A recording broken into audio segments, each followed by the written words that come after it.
Shalom saudara yang kasih Tuhan, salam jumpa dalam program Tuhan adalah Gembalaku. Saudara, saya kira semua kita tahu bahwa salah satu perasaan yang paling tidak menyenangkan adalah itu perasaan ditolak, saudara ya.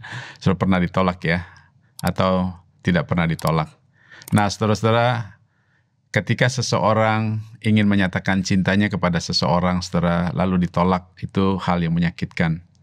Demikian juga misalnya seorang yang ingin melamar kekasihnya untuk dinikahkan, tapi kalau lamarannya ditolak, saudara, itu juga hal yang sangat menyakitkan. Sama halnya, saudara, ketika seorang karyawan ingin melamar ataupun menyampaikan proposalnya, saudara. Nah, saudara, ketika ditolak, hal itu pun sangat-sangat mengecewakan. Nah, saudara, saya kira siapapun kita, ya, ketika kita menerima penolakan dari seseorang, apalagi dari seseorang yang sangat dekat dengan kita, saudara. Nah, saya kira itu hal yang sangat-sangat kita tidak suka, ya, sangat mengecewakan, dan ya kita tentu tidak terima, saudara. Mungkin kita akan menjadi marah, saudara ya. Nah, saudara-saudara, sebagai orang percaya, bagaimana kita harus menyikapi ataupun meresponi ketika ada kemungkinan kita ditolak oleh orang-orang di sekitar kita ataupun ditolak oleh orang-orang yang kita cintai. Nah, untuk itu saudara, mari kita membaca satu bagian firman Tuhan dari Markus pasal 6 ayat 1 sampai 6. Demikian firman Tuhan. Kemudian Yesus berangkat dari situ dan tiba di tempat asalnya, sedang murid-muridnya mengikuti dia. Pada hari Sabat ia mulai mengajar di rumah ibadat, dan jemaat yang besar takjub ketika mendengar dia, dan mereka berkata, "Dari mana diperolehnya semuanya itu? Hikmat apa pulakah yang diberikan kepadanya? Dan mujizat-mujizat yang demikian, bagaimanakah dapat diadakan oleh tangannya? Bukankah ia ini tukang kayu anak Maria, saudara Yakobus, Yoses, Yudas dan Simon? Dan bukankah saudara-saudaranya yang perempuan ada bersama kita?" Lalu mereka kecewa dan menolak dia. Maka Yesus berkata kepada mereka, "Seorang nabi dihormati di mana-mana, kecuali di tempat asalnya sendiri, di antara kaum keluarganya dan di rumahnya. Ia tidak dapat mengadakan satu mujizat pun di sana, kecuali menyembuhkan beberapa orang sakit dengan meletakkan tangannya atas mereka." Ia merasa heran atas ketidakpercayaan mereka. Ya, saudara, bagian firman Tuhan ini mengkisahkan tentang Tuhan Yesus melayani di tempat asalnya sendiri, di Nazaret, saudara ya. Kemudian dikatakan bahwa murid-muridnya juga ikut menyertai dia. Nah, saudara, ketika dia sedang mengajar, orang banyak itu takjub mendengar pengajarannya, saudara. Tetapi tidak hanya sekedar takjub, tetapi mereka juga mempertanyakan, saudara ya, menanyakan perbuatan ajaib yang dilakukan oleh Yesus. Mereka mempertanyakan hikmat dan kuasa yang dimiliki oleh Yesus. Kemudian mereka berkata, "Bukankah dia ini tukang kayu itu?"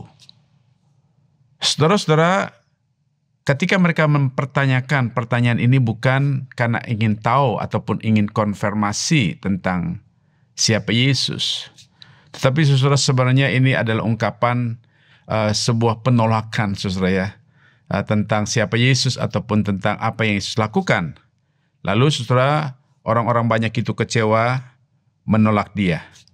Nah, Tuhan Yesus sangat heran karena ketidakpercayaan orang-orang banyak itu. Nah, saudara, dari kisah ini kira-kira pelajaran apa yang dapat kita petik, kita ambil untuk kita pelajari dan kita renungkan bersama-sama. Saudara, saya kira dari kisah ini kita belajar bagaimana Tuhan Yesus meresponi sikap ketidakpercayaan, meresponi sikap penolakan orang-orang banyak, ya, orang-orang satu daerah asal, saudara ya, sama-sama dari Nazaret.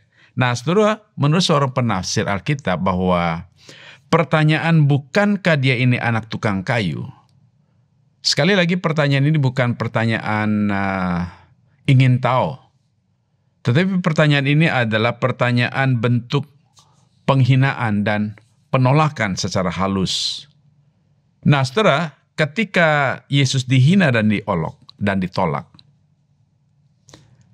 bisa saja sebenarnya Tuhan Yesus memberikan jawaban, ya, bahwa dia tidak seperti yang mereka sangkakan kepadanya. Atau bisa saja saudara dia memberikan bukti bahwa dia adalah Tuhan. Dengan apa? Dengan mendemonstrasikan kuasa mujizatnya di tengah-tengah orang banyak itu supaya mereka diyakinkan. Atau juga bisa saudara dia minta kepada murid-muridnya, ya, sampaikan kepada orang banyak itu bahwa benar, Yesus ini adalah Guru Maha Agung yang mengajarkan dengan pengajaran-pengajaran yang penuh kuasa. Yesus ini adalah pribadi ilahi yang mampu melakukan mujizat yang luar biasa. Karena murid-muridnya bisa menyaksikan dan juga mengalami hal itu, saudara. Tetapi saudara, di sini Tuhan Yesus tidak melakukan hal itu.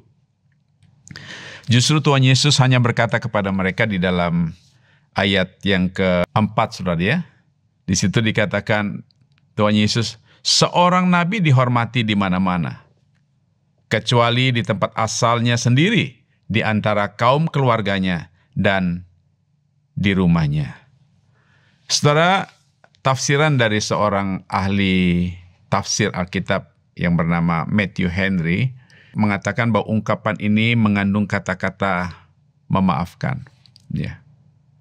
Ungkapan ini artinya bahwa Yesus tidak marah dengan penolakan mereka, dengan penghinaan mereka. Kata-kata ini sekali lagi bahwa Tuhan Yesus memaafkan mereka yang menolak dia, menghina dia, dan yang tidak percaya kepada dia. Nah, saudara, memaafkan orang yang menghina dan menolak itu sesuatu yang tidak mudah, saudara, ya. Mungkin kita berkata bicara maaf itu mudah, tapi melakukan bagaimana memaafkan itu sesuatu yang tidak mudah, saudara.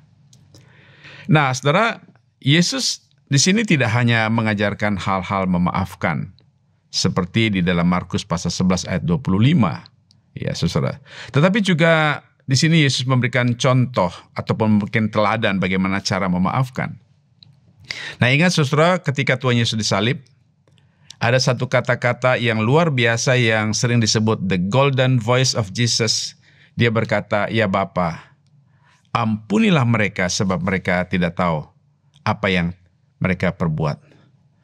Saudara-saudara yang dikasih di dalam Tuhan, memaafkan orang yang menghina dan menolak kita merupakan sebuah tindakan yang bernilai moral tinggi. Saudara.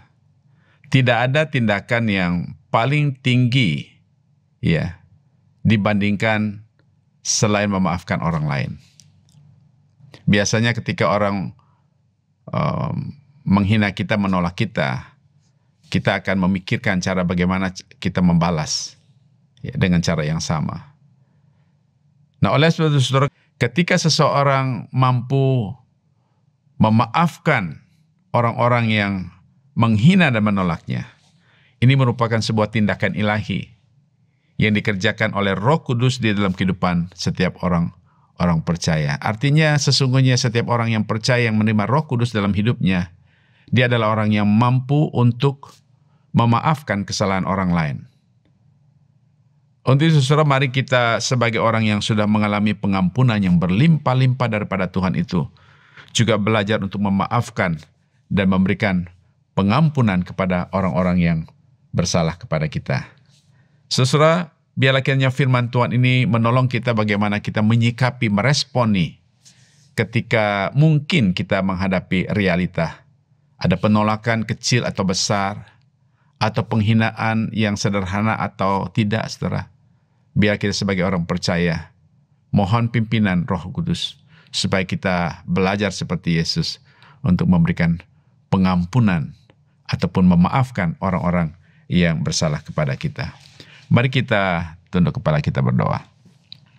Bapa di surga, terima kasih untuk firman-Mu hari ini. Tolong kami agar kami tidak hanya mengerti firman-Mu, tapi kami juga melakukan firman-Nya Tuhan. Terutama ya Tuhan, tolong kami supaya kami tidak hanya tahu bagaimana harus mengampuni, tetapi kami tahu cara kami untuk mengampuni orang yang bersalah kepada kami. Agar hidup kami ya Tuhan, sungguh-sungguh menjadi berkat bagi orang lain dan memuliakan nama-Mu. Dalam nama Tuhan Yesus Kristus, Juru Selamat kami berdoa. Haleluya. Amin.